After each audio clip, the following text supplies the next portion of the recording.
to call upon Aras Vima to go ahead with your presentation. Good evening to all. என்னோட name Saravanan. நான் general மேனேஜராக இருக்கேன் Aris Pharma. We are manufacturing the puff panels in Palladam. நம்ம பிளான்ட் வந்து பல்லடத்தில் லொக்கேட் ஆகிருக்கு. கண்டினியூஸ் லைன் நம்மளது யூரோப்பியன் லைன் நம்ம வச்சுருக்கோங்க. ஸோ பேசிக்காக நாங்கள் வந்து 25 இயர்ஸ் இந்த ரூஃபிங் இண்டஸ்ட்ரியில் இருக்கோம். எப்படின்னா நாங்கள் சிங்கிள் ஸ்கின் மேனுஃபேக்சர் பண்ணியிருக்கோம், பர்லின்ஸ் மேனுஃபேக்சரிங் அந்த மாதிரி இருந்து இப்போ வந்து பஃப் பேனல்ஸில் நாங்கள் இப்போ புதுசாக வந்திருக்கோம், உள்ளே வந்திருக்கோம். Per annum 3 lakh square feet எங்களால் மேனுஃபேக்சர் பண்ண முடியும், 3 lakh ஸ்கொயர் மீட்டர்ஸ் மேனுஃபேக்சர் பண்ண முடியும். இது இல்லாமல் டிப்போஸ் வச்சுருக்கோம். நாங்கள் வந்து கிட்டத்தட்ட ஒரு 6 ஸ்டேட்டில் வந்து ஆப்ரேட் பண்ணுறோம் சார். தமிழ்நாடு சுற்றி 6 ஸ்டேட்டில் ஆப்ரேட் பண்ணுறோம். எல்லாமே சப்ளை வந்து ஒன்லி த்ரூ பல்லடம் பிளான்ட்லேருந்து தான் டிஸ்பேச் கொடுத்துட்ருக்கோங்க எல்லாமே. எங்களது ப்ராடக்ட் வந்து பார்த்திங்கன்னா சார் 3 ப்ராடக்ட் நாங்கள் வச்சுருக்கோம். ரூஃப் பேனல்ஸ் அண்ட் வாலில் 2 டைப் ஆஃப் பேனல் வச்சுருக்கோங்க. இது என்னென்ன பேனல் நான் உள்ள அப்படியே கண்டினியூவாக சொல்கிறேங்க சார். இது ரூஃப் பேனலோட ட்ராயிங் இப்படி தான் இருக்குங்க. ரூஃப் பேனல்ஸ் கவர் வித் வந்து உங்களுக்கு 1000 மீட்டர் அண்டு எஃபெக்டிவ் வித் வந்து 1090 mm வரும். இதில் லென்த் வந்து கஸ்டமைசபிள் தான். As per your requirement, site conditions இதை பொறுத்து லென்த் எல்லாமே சேஞ்ச் ஆகும். திக்னஸ் வந்து பார்த்திங்கன்னா மினிமம் 20 mm ரூஃப் பேனல்லேருந்து 150 mm ரூஃப் பேனல் வரைக்கும் நம்ம வச்சுருக்கோங்க. இப்போ அகேன்ஸ்ட் வந்து 200 mm பேனலுக்கு ட்ரை பண்ணிகிட்ருக்கோம். அதுவும் நாங்கள் ஒரு 6 to 8 monthsக்குள்ளே 200 mm பேனல்ஸ் கொண்டு வந்துடுவோம். மினிமம் திக்னஸ் வந்து 0.3லேருந்து 0.6 வரைக்கும் நம்மளால் பண்ண முடியுங்க. Both side inner or outer வந்து இந்த திக்னஸ் பண்ண முடியும். இதில் எல்லாமே ஜிஎஸ்எம் எல்லாமே கஸ்டமைசபிள் தான். Z80லேருந்து அதாவது GI GL 2 மெட்டீரியல் இருக்குது. PPGL PPGI அப்புறம் SS பண்ண முடியும், ப்ரீபெயிண்டட் அலுமினியம் பண்ண முடியும், இல்லை பேர் அலுமினியம். இது எல்லா மெட்டீரியலுமே நம்ம யூஸ் பண்ணி பஃப் பேனல்ஸ் எங்களால் மேனுஃபேக்சர் பண்ண முடியுங்க. நாட் ஓன்லி அதிலே வந்து ஸ்கின் இல்லாமல் PU PIR ராக்குல் இந்த மாதிரி 3 கோர்லேயும் நம்மளால் பஃப் பேனல்ஸ் மேனுஃபேக்சர் பண்ண முடியும். இது வந்துங்க சார் வால் பேனல், கன்சீல்டு வால் பேனல்னு சொல்லுவாங்க. இது எதுக்காகனா நீங்கள் பிளைன் சர்ஃபேஸில் நார்மலாக மோனோ வாலில் வந்து லே பண்ணும்போது ஸ்க்ரூஸ் வந்து வெளியே தெரியும்.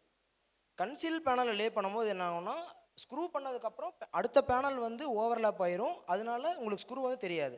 அந்த மேலே இருக்கிற சர்ஃபேஸ் வந்து உங்களுக்கு ஈவனாக இருக்கும். இன்னர் ஆர் அவுட்டர் வந்து பேனலோட சர்ஃபேஸ் ஈவனாக வந்துடும் உங்களுக்கு. இது சேம் ஸ்பெசிஃபிகேஷன் தான். நீங்கள் என்ன இதில் கேட்குறீங்களோ அதுலேயே பண்ண முடியும் உங்களுக்கு. அதாவது பெயிண்ட் சிஸ்டமும் சரி, மெட்டீரியலும் சரி, திக்னஸும் சரி, கோரும் சரி, நீங்கள் என்ன கேட்குறீங்களோ அதில் நாங்கள் மல்டி வெரைட்டியில் நாங்கள் பண்ணி கொடுத்துருவோம். அது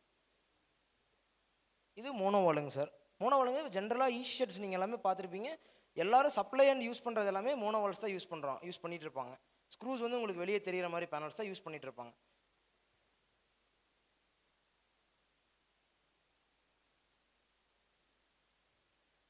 ஏன் நம்ம வந்து பஃப் பேனல் வந்து ஷர்ட்ஸில் யூஸ் பண்ணுறோம் அப்படிங்கிறது என்ன ரீசன்னாங்க சார், இதோட தெர்மல் கண்டக்டிவிட்டி அதாவது கே வேல்யூன்னு சொல்லுவாங்க, அது வந்து ரொம்ப கம்மிங்க பஃப்பை பொறுத்த வரைக்கும் 0.02. அதனால தான் பஃப் வந்து நம்ம மேஜராக வந்து ஷர்ட்ஸில் நம்ம யூஸ் பண்ணுறோங்க. உள்ளே இருக்க அதுவும் இல்லாமல் வெளியே இருக்க சவுண்டு வந்து உள்ளே வர்றதும் ரொம்ப கம்மியாக தான் இருக்கும். இப்போ நீங்கள் 80 mm பேனல் எடுக்கிறீங்கன்னா 32 decibel வரைக்கும் சவுண்டை வந்து ரெடியூஸ் பண்ணாது. இப்போ உள்ள சிக்ஸ் இருக்கும்போது அந்த சவுண்டு நாய்ஸ் கேட்குது அந்த மாதிரி சொல்லுவாங்க. அது வந்து இது பஃப் பேனல்ஸ் போடும்போது ரெடியூஸ் ஆகிடும் நல்லாவே. ப்ளஸ் வந்து இன் அண்ட் அவுட் வந்து உங்களுக்கு ஒரு வெதர் ப்ரூஃபாக தான் இருக்கும். உள்ளக்க டெம்பரேச்சர் வெளியே போகாது, வெளியே டெம்பரேச்சர் உள்ளே வராது. அதுக்கு தான் பஃப் பேனல் மேஜராக யூஸ் பண்ணுறதுங்க சார். நாங்கள் இது எதுக்கு பஃப் பேனல்ஸ் எதுக்கு யூஸ் ஆகுதுன்னு சொல்லி போட்டிருக்கோம் சார். மேஜராக வந்து தெர்மல் இன்சுலேஷன். நீங்கள் optimal temperature 20 to 30 degrees maintain பண்ணுறதுக்கு இது வந்து ரொம்ப இதாக இருக்கும். ஏன்னா வார்ம் டெம்பரேச்சரை வார்மாகவே வச்சுருக்கோம் உள்ள, கூல் டெம்பரேச்சரை கூலாகவே வச்சுருக்கோம் உள்ள. அவுட் சைடில் இருக்கிற டெம்பரேச்சர் இன்சைடு வராது, இன்சைடு இருக்கிற டெம்பரேச்சர் அவுட் சைடு போகாது. இதுக்காக பஃப் பேனல் மேஜராக யூனை. அந்த தெர்மல் கண்டக்டிவ் வேல்யூ கம்மியாக இருக்கங்காட்டி இது பஃப் பேனல் நல்லா யூஸ் ஆகும். எனர்ஜி எஃபிஷியன்ட் ஏன் சொல்கிறேன்னா, அந்த நீங்கள் கண்டினியூஸ் ஹீட்டிங்கோ கண்டினியூஸ் கூலிங்கோ ரொம்ப நேரத்துக்கு பண்ணணுங்கிற அவசியம் இருக்காதுங்க. அதனால் எனர்ஜி வந்து உங்களுக்கு கண்டிப்பாக சேவ் ஆகும் சார். ஃபாஸ்டர் கன்ஸ்ட்ரக்ஷன் ஏன்னா நம்ம ஃபேக்ட்ரியிலேயே பேனலை ஃபேப்ரிகேட் பண்ணி சைட்டுக்கு கொண்டு வந்துருவாங்க. அதனால் உங்களுக்கு கன்ஸ்ட்ரக்ஷன் ஒர்க்கும் நடக்கும்போது சீக்கிரமாக அந்த வேலை நடந்துகிட்டே இருக்கும், சீக்கிரம் வேலை முடிஞ்சிடும் உங்களுக்கு. ஹைஜீன் அண்ட் க்ளீன்னஸ் ஏன்னு சொல்கிறேன்னா, உங்களுக்கு வந்து பாக்டீரியா, ஃபங்கஸ், அமோனியா எல்லாமே உள்ளே இருக்கும். நம்ம பேஸ் ஆஃப் மெட்டீரியல் நம்ம என்ன சூஸ் பண்ணுறோமோ அந்த மெட்டீரியல் சூஸ் பொறுத்து உள்ளே வந்து எந்த ப்ராப்ளம் வராதுங்க சார். நாளைக்கு வந்து ரஸ்ட் ஆகிறதோ அந்த மாதிரி எந்த ப்ராப்ளம் இருக்காது. நம்ம பேனல்ஸ் வந்து பிளைன் சர்ஃபேஸை கொடுக்க முடியும். இப்போ நார்மலாக நீங்கள் வாங்கியிருக்கிறது எல்லாமே ரிப்பிட் பேனல்ஸாக வாங்கியிருப்பீங்க. ஷீட் போட்டிருக்க தெரியும். ரிபிட் பேனல்ஸ் வாங்கியிருப்பீங்க. பிளைன் பேனல் போடும்போது என்ன ஆகும்னா உங்களுக்கு வந்து அந்த பாக்டீரியா ஸ்டோரேஜ் ஆகிறது, ஒரு அந்த கழிவுகள் வந்து போய் ஸ்டோரேஜ் ஆகிறது, அந்த ரிப்பில் ஸ்டோரேஜ் ஆகிறது, அந்த மாதிரி எதுவுமே இருக்காதுங்க. சவுண்ட் இன்சுலேஷன் கஸ்டமைஸ் டிசைன் வந்து உங்களுக்கு வால் பேனல்ஸ் எடுத்துட்டிங்கன்னா 30 to 150 வரைக்கும் நம்மளால் கொடுக்க முடியும். அதனால் உங்களுக்கு என்ன மாதிரி எக்ஸாக்ட் ஃபீச்சர் தேவையோ அதுக்கு தகுந்த மாதிரி நம்ம டிசைன் பண்ணி பேனல் சப்ளை பண்ணிக்கலாங்க sir. Selection of interior material, அதாவது ஈஸி ஷெட் பொறுத்த வரைக்கும் உங்களுக்கு இதெல்லாமே ammonia, uric acid, moisture, salt, sulphur, மற்ற இந்த மாதிரி கெமிக்கல்ஸ் எல்லாமே, அதாவது பேடு என்னென்ன ரஸ்ட் ஆகக்கூடிய பொருள் எல்லாமே உங்களுக்கு அதில் கிரியேட் ஆகும், உள்ளே கிரியேட் ஆகும். அது எப்படி நம்ம கண்ட்ரோல் பண்ணலாங்கிற சொல்கிறாங்க சார். அமோனியானா என்ன ஆகும்னா உங்களுக்கு ஆக்சிஜன் கூட சேர்ந்து ஹைட்ரஜன் கொரோசைடு இரும்பை வந்து கொரோடு பண்ணும். யூரிக் ஆசிட்டும் சேம் அதே தான் பண்ணும். சால்ட் வந்து அதை எக்ஸ்ட்ரா பூஸ்ட் பண்ணி விட்டுரும். அதே மாதிரி மாய்ச்சரும் இதே மாதிரி எக்ஸ்ட்ரா வந்து அதை பூஸ்ட் பண்ணும், ரஸ்டிங் ஆகிறத சீக்கிரம் பூஸ்ட் பண்ணி விட்டுரும். இதுக்கு நாங்கள் என்ன ஒரு சொல்யூஷன் கொண்டு வரோம்னாங்க sir, high coating galvalume sheets with high grade paint coating. Paint coating plus grade வந்து பார்த்திங்கன்னா அதிகமாக பண்ண முடியும் நம்மளால். இப்போ வந்து 200 GSM 150 GSM இந்த மாதிரி மெட்டீரியலாக ஈஸியாக கிடைக்கிது மார்க்கெட்டில், கேல்வலியம் மெட்டீரியல்ஸ், அது நம்ம யூஸ் பண்ணலாங்க. அதேமாதிரி பெயிண்ட் வந்து பார்த்திங்கன்னா இருக்கிற எஸ்டிபி கோட்டட் நல்லா இருக்கும் சார் குவாலிட்டி. எஸ்டிபி கோட்டட் நம்ம யூஸ் பண்ணலாம். யூஸ் பண்ணோம்னா அந்த லைஃப் வந்து அதிகமாகும், பேனலோட லைஃப் வந்து இன்னும் அதிகமாகிட்டு இருக்கும். ஆன்டி கரோசிவ் கோட்டிங் வந்து இது ஜென்ரலாக வர்றதுங்க சார். ஸ்டீல் ஸ்ட்ரக்சர்ஸில் நீங்கள் இந்த மாதிரி ஜிங்க் பெயிண்ட்டு, பிட்டுமின் கோட்டிங், ஆன்டி ரெஸ்பிரே இந்த மாதிரி பண்ணும்போது ஸ்டீல் ஸ்ட்ரக்சர்ஸுமே உங்களுக்கு கொஞ்சம் லைஃப் அதிகமாக எடுக்குங்க. எலிவேட்டட் டிசைன் எதுனா நார்மலாக எல்லாருமே எலிவேட்டட் டிசைன் தான் பண்ணுவாங்க சார். அந்த லிட்டர் கீழே இதாகக்கூடாதுங்கிறக்கா அதிகமாக அதுக்கு மேலே தான் பேனல்ஸ் போடணுங்க. இந்த மாதிரி ஜாயினரிஸ் நாங்கள் பண்ணி கொடுத்துருவோங்க சார். இந்த கார்னர்ஸில் வந்து பார்த்திங்கன்னா கோவிங்ஸு இதெல்லாமே பண்ணிடுவோம்.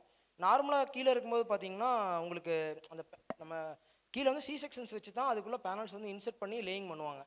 அது இல்லாமல் இந்த கோவிங்ஸ் போடும்போது என்ன ஆகும்னா தண்ணி நீங்கள் வந்து வாட்டர் ஸ்ப்ரே, ஜெட் ஸ்ப்ரே வச்சு வாட்டர் ஸ்ப்ரே பண்ணும்போதும் அதெல்லாமே வந்து தண்ணி வந்து உள்ளே அந்த கெமிக்கல்ஸோ அல்லது வந்து அந்த கோழியோட இது வந்து உள்ளே போய் டெபாசிட் ஆகாமல் தண்ணி வந்து வலிஞ்சு கீழே வந்துடுங்க. அதனால் உங்களுக்கு பேனலோட லைஃப்பும் அதிகமாக இருக்கும் சார். நாங்கள் கொடுக்குறது ஜாயினரி சஸ்பென்ஷன் எப்படி இருக்கும், கார்னர் ஜாயிண்ட் எப்படி கொடுப்போம், எல்லாமே நான் உங்களுக்கு அதில் இது பண்ணியிருக்கோங்க சார். இது நாங்கள் பண்ணால் சம் ப்ராஜெக்ட்ஸுங்க. இது சீலிங்ஸ் நாங்கள் பண்ணி தருவோங்க சார். இது வால் பார்ட்டிஷன்ஸும் நம்ம பண்ணுவோங்க.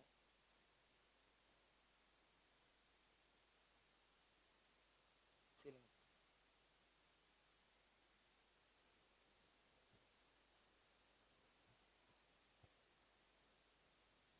Thank you sir.